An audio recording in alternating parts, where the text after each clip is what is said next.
The Sanhedrin's response to study Article 46. How Jehovah guarantees his promise of paradise. Theme text. Anyone who seeks a blessing for himself in the earth will be blessed by the God of truth. Isaiah 65 verse 16. Psalm 3, our strength, our hope, our confidence. Preview. This video article will consider the guarantee that Jehovah has provided to assure us that his promise of paradise will come true. Each time we share this guarantee with others, we deepen our own trust in Jehovah's promises. Paragraph 1. What was the prophet Isaiah's message to his fellow Israelites? The prophet Isaiah described Jehovah as the God of truth. The word translated truth literally means amen. Amen means so be it, or surely. When the word amen is used in the Bible with regard to Jehovah or Jesus, it is a guarantee that something is true. Thus, Isaiah's message to his fellow Israelites was clear: what Jehovah foretells is always trustworthy. Jehovah has proved that fact by fulfilling every one of his promises. Question 1. What was the prophet Isaiah's message to his fellow Israelites? Our response: Isaiah's message to his fellow Israelites was resoundingly clear about Jehovah being the God of truth. This truthfulness, reflected in the word amen, serves as a guarantee of Jehovah's promises, ensuring that everything he foretells is unquestionably trustworthy. Jehovah has consistently proven his faithfulness by fulfilling every single one of his promises. Paragraph 2. Why can we trust in Jehovah's promises regarding our future, and what questions will we consider? Can we put the same trust in Jehovah's promises regarding our future? Nearly 800 years after Isaiah's time, the Apostle Paul explained why God's promises are always trustworthy. Paul stated, "It is impossible for God to lie. Just as a spring cannot produce both fresh water and salt water, so Jehovah, the source of truth, cannot speak lies." Thus, we can have complete trust in everything that Jehovah says, including all his promises for our future. In this article, we will consider these questions: what has Jehovah promised to give us in the future? And what guarantee has Jehovah provided that his promise will come true? Question 2. Why can we trust in Jehovah's promises regarding our future, and what questions will we consider? Our response: the Apostle Paul's affirmation, echoing Jehovah's truthfulness, reassures us that it's impossible for God to lie. Just as a spring cannot produce both fresh and salt water, Jehovah, the source of truth, cannot utter falsehoods. We can wholeheartedly trust every word spoken by Jehovah, including his promises for our future. This unwavering trust stems from the fact that Jehovah is the epitome of truth itself. In this video article, we will consider these questions: what has Jehovah promised to give us in the future? And what guarantee has Jehovah provided that his promise will come true? What has Jehovah promised? Paragraph 3. What promise is well loved by God's servants, and how do some respond when we share that promise with them? The promise that we will consider is well loved by God's servants worldwide. Read Revelation 21 verses 3 and 4. Jehovah promises a time when death will be no more, neither will mourning nor outcrying nor pain be anymore. Many of us use this heartwarming Bible passage about life in paradise when preaching to others. How do some people respond when we share this promise with them? They may say, "This sounds too good to be true." Question 3. What promise is well loved by God's servants, and how do some respond when we share that promise with them?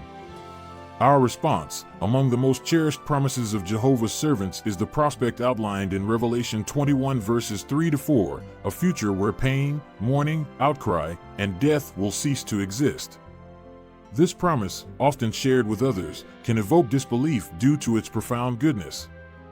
Yet, this promise is founded on Jehovah's assurance and love for his creation, offering a vision of a perfect future that transcends human imagination. Paragraph 4. What did Jehovah know and foresee? And besides making a promise, what else did Jehovah do? Of course, when he inspired the Apostle John to record this promise of life in paradise, Jehovah knew that we today would share this hope with others when preaching the kingdom message. Jehovah also foresaw that many would find this promise of new things hard to believe. So how can we assure others and ourselves that the blessings described in Revelation 21 verses 3 and 4 will come true? Jehovah not only made this heartwarming promise, but also provided convincing reasons why we can put our trust in it. What reasons did he provide? Question 4. What did Jehovah know and foresee? And besides making a promise, what else did Jehovah do? Our response: Jehovah foresaw that many might find the promise of new things challenging to accept. Despite this, he not only made the heartwarming promise, but also foresaw our struggles in believing it. To strengthen our faith, Jehovah provided convincing reasons for us to trust in his promises. His foresight, understanding, and multifaceted approach show his concern for our well-being and faith. Jehovah guarantees his promise. Paragraph 5. What reasons do we have for trusting in God's promise of paradise, and where do we find them? We find reasons to trust in Jehovah's promise of paradise in the verses that follow. There we read, "The one seated on the throne said, 'Look, I am making all things new.' Also, he says, 'Write, for these words are faithful and true.' And he said to me, 'They have come to pass. I am the Alpha and the Omega, the beginning and the end.'" Question 5. What reasons do we have for trusting in God's promise of paradise, and where do we find them? Our response: Jehovah's words in Revelation 21 verses 5 to 6 serve as a profound reassurance and the foundation for our trust in his promise of paradise. His declaration to make all things new carries immense weight, underscoring the faithfulness and truthfulness of his word. These words are not mere rhetoric, but a divine assurance, sealing Jehovah's promise of a glorious future. Paragraph 6. Why do the assurances recorded at Revelation 21 verses 5 and 6 strengthen our trust in God's promise? Why does this Bible passage strengthen our trust in God's promise?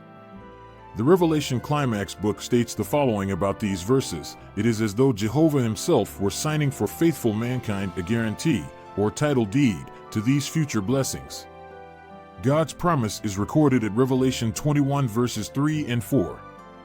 But then, in verses 5 and 6, we find Jehovah's signature, so to speak, that guarantees the truthfulness of his promise. Let us take a closer look at the wording Jehovah uses in his guarantee. Question 6. Why do the assurances recorded at Revelation 21 verses 5 and 6 strengthen our trust in God's promise? Our response: the declarations in Revelation 21 verses 5 to 6 act as Jehovah's definitive seal on his promise. These verses are akin to Jehovah signing a guarantee, confirming the truthfulness and certainty of the blessings promised in Revelation 21 verses 3 to 4. Jehovah's signature, metaphorically speaking, reaffirms his commitment and underscores the absolute certainty of the paradise promised to faithful mankind. Paragraph 7. What is special about the introduction of God's guarantee, and why is that fact significant? God's guarantee begins with the introduction, "The one seated on the throne said." These words introduce one of only 3 instances in the book of Revelation when Jehovah speaks in the visions. So this guarantee is provided, not by a powerful angel, not even by the resurrected Jesus, but by Jehovah himself. This fact highlights the trustworthiness of the words that follow. Why is that so? Because Jehovah cannot lie. That statement makes the words that we read at Revelation 21 verses 5 and 6 completely reliable. Question 7. What is special about the introduction of God's guarantee, and why is that fact significant? Our response: the introduction to God's guarantee in Revelation 21 verse 5 is profoundly special because it originates from the very voice of Jehovah himself, one of only 3 instances in Revelation where Jehovah directly speaks in the visions. This fact carries immense significance as it underscores the unparalleled trustworthiness of the words that follow. Jehovah, the God of truth, guarantees with certainty, for it is impossible for God to lie. "Look, I am making all things new." Paragraph 8. How does Jehovah emphasize the certainty of his promise? Next, let us consider the word "look." The Greek term translated "look" is used repeatedly in the book of Revelation. A reference work states that the exclamation is used as the way of calling the attention of the reader to what follows. What follows the exclamation? God's statement, "I am making all things new." True, Jehovah is speaking about future changes, but for him this promise is so certain to come true that he speaks of these changes as if they were already taking place. Read Isaiah 46 verse 10. Question 8. How does Jehovah emphasize the certainty of his promise?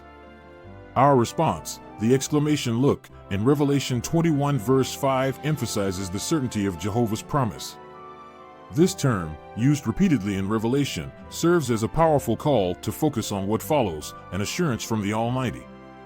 Jehovah, through Isaiah 46 verse 10, reinforces the certainty of his promises by declaring his ability to bring about what he purposes. Paragraph 9. The phrase "making all things new" refers to what two activities of Jehovah and what will happen to the existing heaven and earth. Let us examine the next phrase found in Revelation 21 verse 5, "making all things new." In this Bible chapter, that phrase refers to two activities of Jehovah, replacing and restoring. First, what would Jehovah replace? At Revelation 21 verse 1, we read, "The former heaven and the former earth had passed away." The former heaven refers to political governments influenced by Satan and his demons. As used in the Bible, earth can refer to the earth's inhabitants. Thus, the former earth refers to today's wicked human society. Jehovah will not merely remodel or fix up the existing heaven and earth, rather, he will make a clean sweep by replacing them. He will replace the present heaven and the present earth with the new heaven and a new earth, that is, a new government and a new human society. Question 9. The phrase "making all things new" refers to what two activities of Jehovah and what will happen to the existing heaven and earth? Our response, the phrase "making all things new" in Revelation 21 verse 5 refers to two activities of Jehovah, replacing and restoring. The existing heaven and earth symbolize corrupted political systems and the current wicked human society. Jehovah, in his promise, commits not to patch up the existing order but to make a clean sweep by replacing them with a new heaven and a new earth, a new government and a new human society. Paragraph 10. What will Jehovah make new?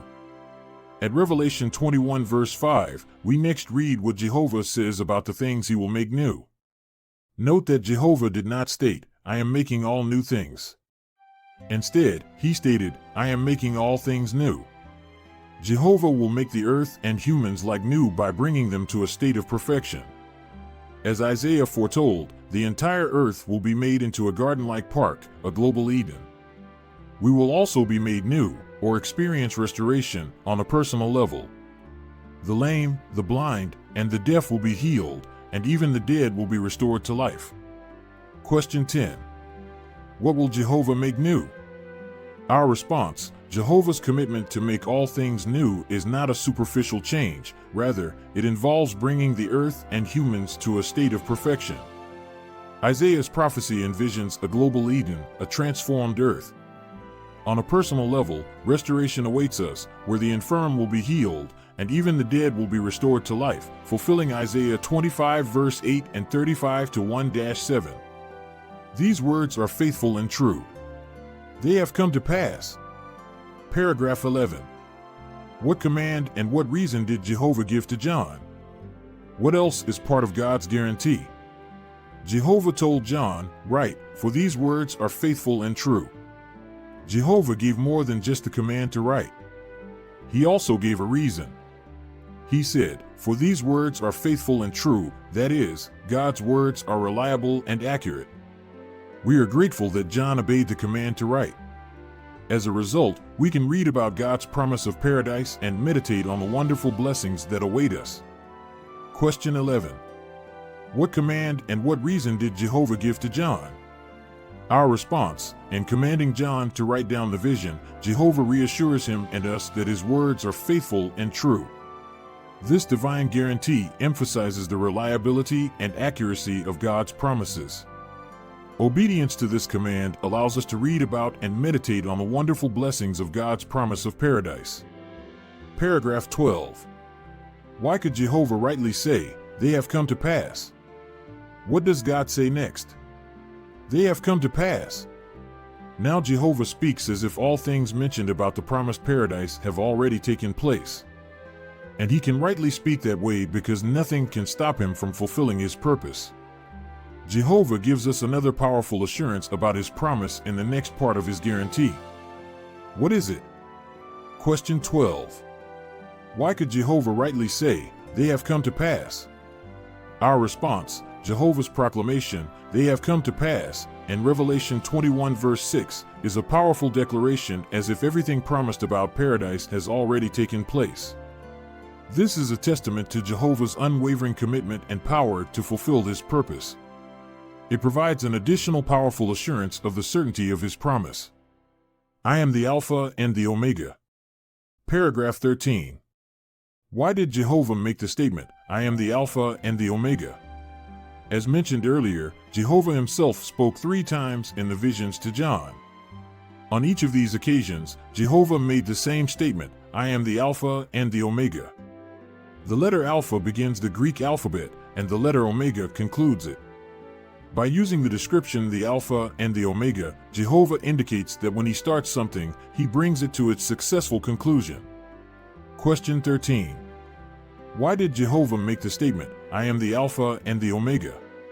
Our response, Jehovah's repetition of the statement, "I am the Alpha and the Omega," is significant. This description signifies completeness, indicating that when Jehovah initiates something, he brings it to a successful conclusion. It reinforces the idea that Jehovah, the Everlasting One, will successfully fulfill this promise of paradise from its beginning to its glorious end. When Jehovah starts something, he sees it through to its completion. See also picture. Paragraph 14. Give an example of when Jehovah, in effect, said Alpha and when he will, in a sense, say Omega, and what guarantee is found at Genesis 2 verses 1 to 3. After Jehovah created Adam and Eve, he expressed his original purpose for mankind and for the earth. The Bible record states, God blessed them, and God said to them, "Be fruitful and become many, fill the earth and subdue it." At that moment, Jehovah, in effect, said Alpha. He clearly stated his purpose. The time would come when perfect, obedient descendants of Adam and Eve would fill the earth and transform it into a paradise. At that future time, Jehovah will, in a sense, say Omega. After completing the creation of the heavens and the earth and everything in them, Jehovah gave a guarantee. It is found at Genesis 2 verses 1 to 3. Read. Jehovah set aside the 7th day as sacred to him. What does that mean? Jehovah guaranteed that he would without fail carry out his purpose for mankind and for the earth. It would be fully accomplished at the end of that 7th day. Question 14. Give an example of when Jehovah, in effect, said Alpha and when he will, in a sense, say Omega, and what guarantee is found at Genesis 2 verses 1 to 3. Our response, Jehovah, in effect, said Alpha when he blessed Adam and Eve, stating his purpose for mankind and the earth, Genesis 1 verse 28. This was a clear declaration of his intention for obedient descendants to fill the earth and transform it into a paradise. In a sense, Jehovah will say Omega at the end of the 7th day, guaranteeing the fulfillment of his purpose. Paragraph 15. Why might it have seemed that Satan had thwarted God's purpose for mankind? After Adam and Eve rebelled, they became sinners and passed on sin and death to their offspring. As a result, it may have seemed that Satan had thwarted God's purpose to fill the earth with perfect, obedient people.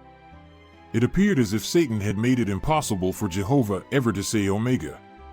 Satan might have thought that Jehovah had very few options left. One option was to put Adam and Eve to death and create another perfect couple to fulfill his purpose for mankind. But if God had done that, the devil would have accused him of being a liar. Why? Because, as recorded at Genesis 1 verse 28, Jehovah had told Adam and Eve that their offspring would fill the earth. Question 15. Why might it have seemed that Satan had thwarted God's purpose for mankind? Our response, after Adam and Eve's rebellion, Satan may have seemed to thwart God's purpose, introducing sin and death. Yet, God's promise was not defeated. His plan included a guarantee, signifying that he would indeed fulfill this purpose. Genesis 1 verse 28 and 2:1-3 give us confidence in Jehovah's trustworthiness. Paragraph 16. Why might Satan have thought that he could accuse Jehovah of being a failure? What other option might Satan have thought that God could have chosen? Perhaps Satan thought that Jehovah would allow Adam and Eve to produce imperfect offspring who would never be able to reach perfection. In that case, the devil would no doubt have accused Jehovah of being a failure. Why? Because this option would not accomplish God's purpose, that is, to fill the paradise earth with perfect, obedient descendants of Adam and Eve. Question 16. Why might Satan have thought that he could accuse Jehovah of being a failure? Our response: Satan might have thought Jehovah's options were limited, but Jehovah's purpose would not be thwarted. Even if imperfect offspring resulted, Jehovah, through his unselfish love, instituted a ransom arrangement. The end result will be a paradise earth filled with perfect, obedient descendants of Adam and Eve. Paragraph 17. How did Jehovah resolve the rebellion of Satan and the first humans, and what will be the end result? See also picture. Jehovah resolved the rebellion of Satan and the first humans in a way that must have dumbfounded Satan. Instead of proving to be a liar, Jehovah proved to be truthful by allowing Adam and Eve to have children. And instead of proving to be a failure, Jehovah proved to be victorious. He kept his purpose moving forward by providing an offspring who would save obedient descendants of Adam and Eve. Satan must have been stunned by Jehovah's ransom arrangement. Why? Because it is an arrangement based on unselfish love. That quality is not present in Satan's selfish character. So, what will take place because of the ransom arrangement?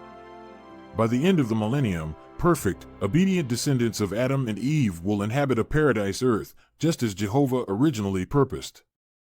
At that time, Jehovah will say, as it were, Omega. Question 17. How did Jehovah resolve the rebellion of Satan and the first humans, and what will be the end result? See also picture. Our response: Jehovah resolved the rebellion by allowing Adam and Eve to have children. His victory was evident in the provision of an offspring who would save obedient descendants. By the end of the millennium, a paradise earth will be inhabited by perfect, obedient descendants, fulfilling Jehovah's original purpose. How we deepen our trust in Jehovah's promise of paradise. Paragraph 18. What 3 assurances does God give us? See also the box 3 reasons to trust in Jehovah's promise. In view of what we have considered, what assurances can we share with those who doubt that God's promise of paradise will come true? First, Jehovah himself makes the promise. The book of Revelation states, "The one seated on the throne said, 'Look, I am making all things new.'"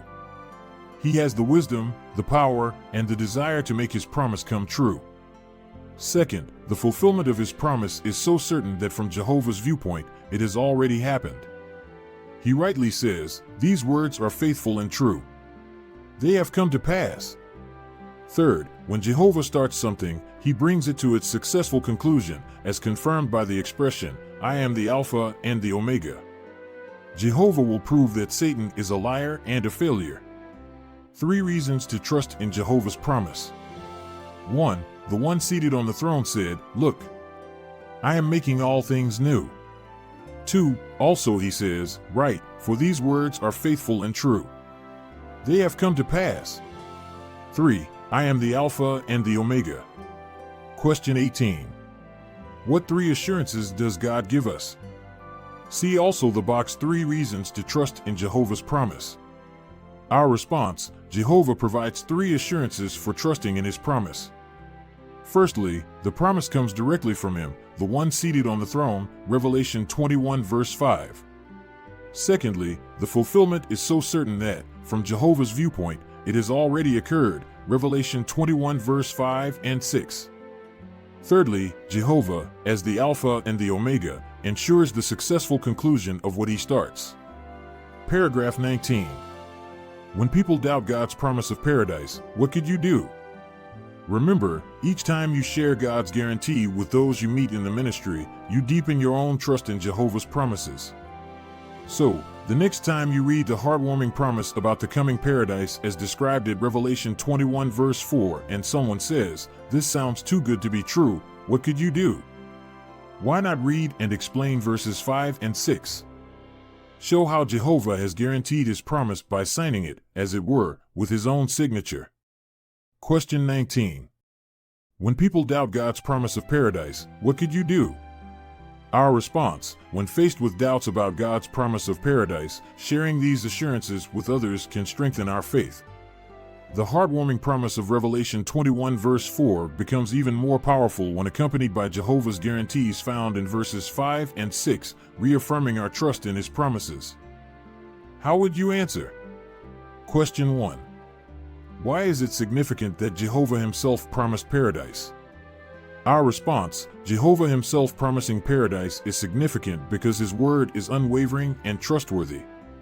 The creator of the universe, who knows the end from the beginning, directly assures us of a future paradise. This underscores the absolute certainty and reliability of the promise. Question 2. What statements make up God's guarantee?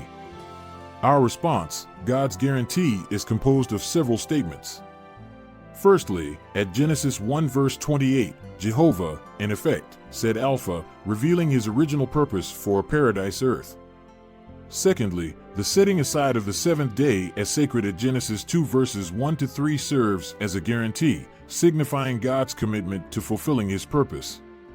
Thirdly, Revelation 21 verse 5, where Jehovah himself declares, "I am making all things new," is a key part of the guarantee. Lastly, Jehovah's repeated assertion, "I am the Alpha and the Omega," emphasizes his commitment to bring his purpose to a successful conclusion. Question 3. How can we deepen our trust in God's promise? Our response: to deepen our trust in God's promise, we can focus on 3 assurances provided in Revelation. 1. Recognize that the promise comes directly from Jehovah, the one seated on the throne. 2. Understand that the fulfillment of the promise is so certain that, from God's viewpoint, it has already happened. 3. Acknowledge Jehovah as the Alpha and the Omega, indicating his ability to bring his purpose to a successful conclusion. Additionally, sharing these assurances with others, especially those who may doubt the promise, can further strengthen our own faith. Each time we communicate God's guarantee, we reinforce our trust in Jehovah's promises. Source: Mommy, Daddy, Doniani, and Koletny.